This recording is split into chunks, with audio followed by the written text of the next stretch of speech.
ಸ್ನೇಹಿತರೆ ನಮಸ್ಕಾರ. ಕಳೆದ 3-4 ದಿನಗಳಿಂದ ನಾನು ವಿಡಿಯೋ ಮಾಡಿದಂತಹ ಸಂದರ್ಭದಲ್ಲಿ ಒಂದು ಪ್ರಶ್ನೆ ಬಹುತೇಕರಿಂದ ಸಾಮಾನ್ಯವಾಗಿ ಬಂದಿರುವಂತಹ ಒಂದು ಪ್ರಶ್ನೆ. ಅದೇನು ಅಂತ ಕೇಳಿದರೆ, ಲೋಕಸಭೆಗೆ ಅಮಿತ್ ಶಾ ಯಾಕೆ ಬರ್ತಾ ಇಲ್ಲ? ರಾಜ್ಯಸಭೆಯಲ್ಲೂ ಕೂಡ ಕಾಣಿಸ್ತಾ ಇಲ್ಲ. ಇಂಪಾರ್ಟೆಂಟ್ ಬಿಲ್ಗಳ ಚರ್ಚೆ ಆಗುವಂತಹ ಸಂದರ್ಭದಲ್ಲೂ ಕೂಡ ಇವರು ಕಾಣಿಸ್ತಾ ಇಲ್ಲ. ಯಾಕೆ? ಹಾಗಾದರೆ ನಿಜವಾಗಲೂ ಕೂಡ ಈಗ ಕಾಂಗ್ರೆಸ್ನವರು ಹೇಳ್ತಾ ಇರುವಂತಹ ವಿಷಯ, ಅಮಿತ್ ಶಾ ಹೆದರುಕೊಂಡಿದ್ದಾರೆ, ನಮ್ಮ ಎದುರುಗಡೆ ಬರೋದಕ್ಕೆ ತಾಕತ್ತಿಲ್ಲ, ಅಡಗಿ ಕುಳಿತುಕೊಂಡಿದ್ದಾರೆ, ಈ ರೀತಿಯಲ್ಲಿ ಹೇಳ್ತಾ ಇದ್ದಾರಲ್ಲ. ನಿಜವಾಗಲೂ ಕೂಡ ಅಮಿತ್ ಶಾ ಅವರು ಹೆದರಿದ್ರ? ಇದಕ್ಕೆ ಒಂದು ಪ್ರಮುಖ ಕಾರಣ ಇದೆ. ಅಮಿತ್ ಶಾ ಅವರು ಸದನಕ್ಕೆ ಬರ್ತಾ ಇಲ್ಲ. ಇನ್ನು ಅವರು ಪ್ರತಿನಿತ್ಯ ಪಾರ್ಲಿಮೆಂಟ್ಗೆ ಬರ್ತಾ ಇದ್ದಾರೆ, ಆದರೆ ಸದನದಲ್ಲಿ ಮಾತ್ರ ಕಾಣಿಸ್ತಾ ಇಲ್ಲ. ಇನ್ನು ಸ್ನೇಹಿತರೆ, ಪಾರ್ಲಿಮೆಂಟ್ಗೆ ಅಮಿತ್ ಶಾ ಅವರು ಪ್ರತಿನಿತ್ಯ ಕೂಡ ಬರ್ತಾ ಇರೋದು ವಿಪಕ್ಷಗಳಿಗೆ ಒಂದು ರೀತಿಯಲ್ಲಿ ತಲೆ ಕೆಡಿಸಿದೆ. ಇನ್ನು ಸ್ನೇಹಿತರೆ, ವಿಪಕ್ಷಗಳಿಗೂ ಕೂಡ ತುಂಬಾ ಚೆನ್ನಾಗಿ ಗೊತ್ತು ಅಮಿತ್ ಶಾ ಏನು ಮಾಡ್ತಿದ್ದಾರೆ, ಯಾವ ರೀತಿಯ ತಂತ್ರಗಾರಿಕೆ ನಡೀತಾ ಇದೆ. ಆದರೆ ವಿಪಕ್ಷಗಳು ಅಮಿತ್ ಶಾ ಅವರ ವಿರುದ್ಧ ಕೆಲವರು ಒಂದು ನೆರೇಟಿವ್ ಬಿಲ್ಡ್ ಮಾಡ್ತಾ ಇದ್ದಾರೆ ಅಷ್ಟೇ. ಹಾಗಾದರೆ ನಮಗೆ ಹೆದರುಕೊಂಡಿದ್ದಾರೆ, ನಮ್ಮ ಹೋರಾಟಕ್ಕೆ ಸೋತರು ಅನ್ನುವಂಥ ಮಾತು ಇದು ಸುಳ್ಳ? ಹಾಗಾದರೆ ಅಮಿತ್ ಶಾ ನಿಜವಾಗಿಯೂ ಹೆದರಿದ್ರ? ಇನ್ನು ಸದನದಲ್ಲಿ ಅವರು ಕಾಣೆಯಾಗೋದಕ್ಕೆ ಕಾರಣ ಏನು? ಸ್ನೇಹಿತರೆ, ಈ ಇಂಟ್ರೆಸ್ಟಿಂಗ್ ವಿಡಿಯೋದಲ್ಲಿ ಸಂಪೂರ್ಣವಾಗಿ ನೋಡ್ತಾ ಹೋಗೋಣ. ಇನ್ನು ನಮ್ಮ ಚಾನಲ್ ಸಬ್ಸ್ಕ್ರೈಬ್ ಆಗಿಲ್ಲ ಅಂದರೆ ಈ ಕೂಡಲೇ ಸಬ್ಸ್ಕ್ರೈಬ್ ಆಗಿ. ಈ ದೇಶದಲ್ಲಿ ಕೆಲವರು ಜನರಿಂದ ಆಯ್ಕೆಯಾಗಿರುತ್ತಾರೆ, ಆದರೆ ಅವರು ಸಂಸತ್ತಿನ ಕಲಾಪದಲ್ಲಿ ಭಾಗಿಯಾಗೋದೇ ಇಲ್ಲ. ಅವರು ಸಂಸತ್ ಭವನಕ್ಕೆ ಹೋಗೋದೇ ಕಡಿಮೆ. ಆದರೆ ಇನ್ನು ಕೆಲವರು ಹಾಗಲ್ಲ, ಸಂಸತ್ ಭವನದಲ್ಲಿ ಒಂದು ದಿನದ ಕಲಾಪವನ್ನು ಕೂಡ 1 ಗಂಟೆಯನ್ನು ಕೂಡ ವ್ಯರ್ಥ ಮಾಡೋದಿಲ್ಲ. ಪ್ರತಿಯೊಂದು ಕಲಾಪವನ್ನು ಕೂಡ ಅವರು ಭಾಗಿಯಾಗುತ್ತಾರೆ. ಇನ್ನು ಇಂಥವರ ಸಾಲಿನಲ್ಲಿ ಅಮಿತ್ ಶಾ ಕೂಡ ಒಬ್ಬರು. ಸ್ನೇಹಿತರೆ, ಎಲ್ಲರಿಗೂ ಕೂಡ ಗೊತ್ತಿರುವಂತಹ ಸಾಮಾನ್ಯ ವಿಷಯ. ಈ ವಿಷಯದ ಬಗ್ಗೆ ಹಿಂದಿನ ವಿಡಿಯೋದಲ್ಲೂ ಕೂಡ ಚರ್ಚೆಯನ್ನು ಮಾಡಿದ್ದೀವಿ. ಕಳೆದ 10 ದಿನಗಳಲ್ಲಿ ಈಗಾಗಲೇ ವಿರೋಧ ಪಕ್ಷದವರು ಈಗಾಗಲೇ ನಡೆದಿರುವಂತಹ ಕಲಾಪವನ್ನು ನಡೆಯೋದಕ್ಕೆ ಬಿಟ್ಟಿಲ್ಲ. ಸಮಯವನ್ನು ವ್ಯರ್ಥ ಮಾಡಿದ್ದಾರೆ, ಹಣವನ್ನು ವ್ಯರ್ಥ ಮಾಡಿದ್ದಾರೆ.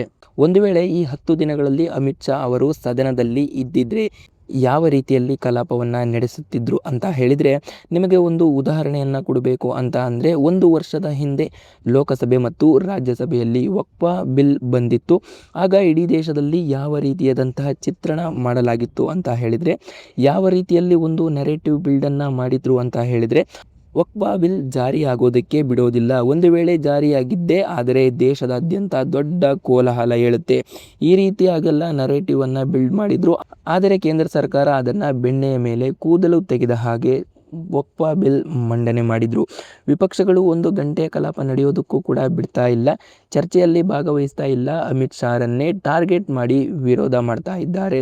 ದೆಹಲಿಯಲ್ಲಿ ನಡೆದಂತಹ ಪ್ರತಿಭಟನೆ, ಈ ಪ್ರತಿಭಟನೆ ನಿಮಗೆ ಗೊತ್ತೇ ಇದೆ. ಈ ವೇಳೆ ಪೆಲೆಟ್ ಗನ್ನನ್ನು ಬಳಸಲಾಗಿದೆ, ಜನರ ಮೇಲೆ ದಾಳಿ ಮಾಡಲಾಗಿದೆ, ಫೈರ್ ಮಾಡಲಾಗಿದೆ. ವಿಪಕ್ಷ ನಾಯಕ ರಾಹುಲ್ ಗಾಂಧಿ ತನ್ನ ಭಾಷಣದ ವೇಳೆ ಒಂದು ಹೆಜ್ಜೆಯನ್ನು ಮುಂದೆ ಇಟ್ಟರು ಅಂದರೆ ಇದು ಸುಳ್ಳಾಗೋದಿಲ್ಲ. ಇನ್ನು ವಿದ್ಯಾರ್ಥಿಗಳ ಮೇಲೆ ಫೈರಿಂಗ್ ಮಾಡೋದಕ್ಕೆ ಅಮಿತ್ ಶಾ ಸೂಚನೆಯನ್ನು ಕೊಟ್ಟಿದ್ರು ಅಂತ ಹೇಳಿಕೆಯನ್ನು ಕೊಟ್ಟಿದ್ದಾರೆ. ಸ್ನೇಹಿತರೆ, ಮೊದಲನೆಯದಾಗಿ ಫೈರಿಂಗ್ ಆಗಿಲ್ಲ, ಎರಡನೆಯದಾಗಿ ಅಮಿತ್ ಶಾ ಸೂಚನೆಯಂತೆ ಆಗಿದೆ ಅಂತ ಲೋಕಸಭೆಯಲ್ಲಿ ನಿಂತುಕೊಂಡು ರಾಹುಲ್ ಗಾಂಧಿ ದೊಡ್ಡದಾಗಿ ಹೇಳಿದ್ರಲ್ಲ, ಇದು ನಿಜವಾಗಿಯೂ ಸುಳ್ಳು. ಅಮಿತ್ ಶಾ ಅವರ ವಿರುದ್ಧ ವಿಪಕ್ಷಗಳು ಮಾಡಿರುವ ಆರೋಪ, ಅಮಿತ್ ಶಾ ಅವರು ಕಾಣೆಯಾಗಿದ್ದಾರೆ. ಇಲ್ಲ, ಅಮಿತ್ ಶಾ ಅವರು ಪಾರ್ಲಿಮೆಂಟ್ನಲ್ಲೇ ಇದ್ದಾರೆ. 2 ಪ್ರಮುಖ ಬಿಲ್ಲನ್ನು ಕೂಡ ಮಂಡನೆಯನ್ನು ಮಾಡಿದ್ದಾರೆ. ಮೊದಲನೆಯದಾಗಿ ಪಬ್ಲಿಕ್ ಎಕ್ಸಾಮಿನೇಷನ್ ಅಮೆಂಡ್ಮೆಂಟ್ ಬಿಲ್ 2026. ಅದು ಈ ಬಾರಿಯ ಅಜೆಂಡಾದಲ್ಲಿ ಇರಲಿಲ್ಲ, ಆದರೆ ಪ್ರತಿಭಟನೆಗಳಾದವು. ಧರ್ಮೇಂದ್ರ ಪ್ರಧಾನ್ ರಾಜೀನಾಮೆ ಆಯಿತು. ಪೇಪರ್ ಲೀಕ್ ವಿಚಾರದಲ್ಲಿ ಸರ್ಕಾರದ ಮೇಲೆ ತುಂಬ ಒತ್ತಡ ಕ್ರಿಯೇಟ್ ಆಯಿತು. ಹೀಗಾಗಿ ಸರ್ಕಾರ ತುರ್ತಾಗಿ ಆ ಬಿಲ್ಲನ್ನು ಇಂಟ್ರೊಡ್ಯೂಸ್ ಮಾಡ್ತು. ಇನ್ನು 2ನೇ ಬಿಲ್ ಯಾವುದು ಮಂಡನೆಯಾಗಿದ್ದು ಅಂತ ಕೇಳಿದರೆ, ಅದು ವಂದೇ ಮಾತರಂ ಬಿಲ್. ಇದರ ಬಗ್ಗೆ ಕೇಂದ್ರ ಸರ್ಕಾರ ಬಹಳ ನಿರೀಕ್ಷೆ ಇಟ್ಟುಕೊಂಡಿತ್ತು. ಇದು ದೊಡ್ಡ ಮಟ್ಟದಲ್ಲಿ ಚರ್ಚೆ ಆಗಬೇಕು ಅಂತ ಕೇಂದ್ರ ಸರ್ಕಾರ ಕೂಡ ಭಾವಿಸಿತ್ತು. ಇದು ಅಜೆಂಡಾದಲ್ಲಿ ಇದ್ದಂತಹ ಒಂದು ಬಿಲ್. ಇದನ್ನು ಯಾರು ಮಂಡನೆ ಮಾಡಬೇಕಾಗಿತ್ತು ಅಂತ ಕೇಳಿದರೆ, ಸ್ವತಃ ಕೇಂದ್ರ ಗೃಹ ಸಚಿವರಾದಂತಹ ಅಮಿತ್ ಶಾ ಅವರೇ. ಇನ್ನು ರಾಜ್ಯಸಭೆ ಮತ್ತು ಲೋಕಸಭೆಯಲ್ಲಿ ಮಂಡನೆ ಮಾಡಬೇಕಾಗಿದ್ದಂತಹ ಇವರು, ಆದರೆ ಬಿಲ್ ಮಂಡನೆಯನ್ನು ಇವರು ಮಾಡಲಿಲ್ಲ. ಬದಲಾಗಿ ಗೃಹ ಖಾತೆಯ ರಾಜ್ಯ ಮುಖ್ಯಮಂತ್ರಿ ಆಗಿರುವಂತಹ ನಿತ್ಯಾನಂದ್ ರಾಯ್ ಈ ವಂದೇ ಮಾತರಂ ಬಿಲ್ಲನ್ನು ಲೋಕಸಭೆಯಲ್ಲೂ ಕೂಡ ಮಂಡಿಸಿದರು, ಹಾಗೆ ರಾಜ್ಯಸಭೆಯಲ್ಲೂ ಕೂಡ ಮಂಡಿಸಿದರು. ಇನ್ನು ಅಮಿತ್ ಶಾ ಅವರು ದೆಹಲಿ ಬಿಟ್ಟು ಬೇರೆಲ್ಲಿಗೋ ಹೋಗಿದ್ದಾರೆ ಅನ್ನುವಂಥ ಮಾತು ಸುಳ್ಳು. ಅವರು ಪ್ರತಿನಿತ್ಯ ಬೆಳಗ್ಗೆ ಸಂಸತ್ ಭವನಕ್ಕೆ ಬರ್ತಾರೆ, ತನ್ನ ಆಫೀಸ್ನಲ್ಲಿ ಬರ್ತಾರೆ, ಸುಮಾರು ರಾತ್ರಿಯ ವೇಳೆಗೆ ತನ್ನ ಮನೆಗೆ ಮರಳುತ್ತಾರೆ.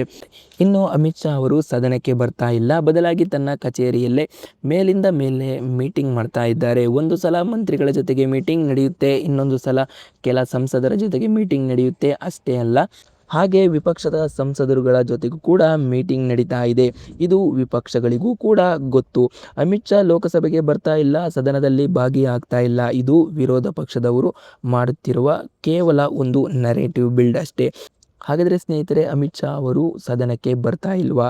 ಹಾಗಾದರೆ ಈ ಒಂದು ವಿಡಿಯೋ ಬಗ್ಗೆ ನಿಮ್ಗೆ ಏನು ಅನಿಸುತ್ತೆ ಅಂಥೇಳಿ ಈ ಒಂದು ವಿಡಿಯೋ ಕಮೆಂಟ್ ಬಾಕ್ಸ್ನಲ್ಲಿ ತಿಳಿಸಿ ಅಂತ ಹೇಳ್ತಾ, ಇದೇ ರೀತಿ ಹೆಚ್ಚಿನ ಮಾಹಿತಿಗಾಗಿ ನಮ್ಮ ಚಾನಲನ್ನು ಲೈಕ್ ಮಾಡ್ಕೊಳ್ಳಿ, ಹಾಗೆ ಸಬ್ಸ್ಕ್ರೈಬ್ ಮಾಡ್ಕೊಳ್ಳಿ.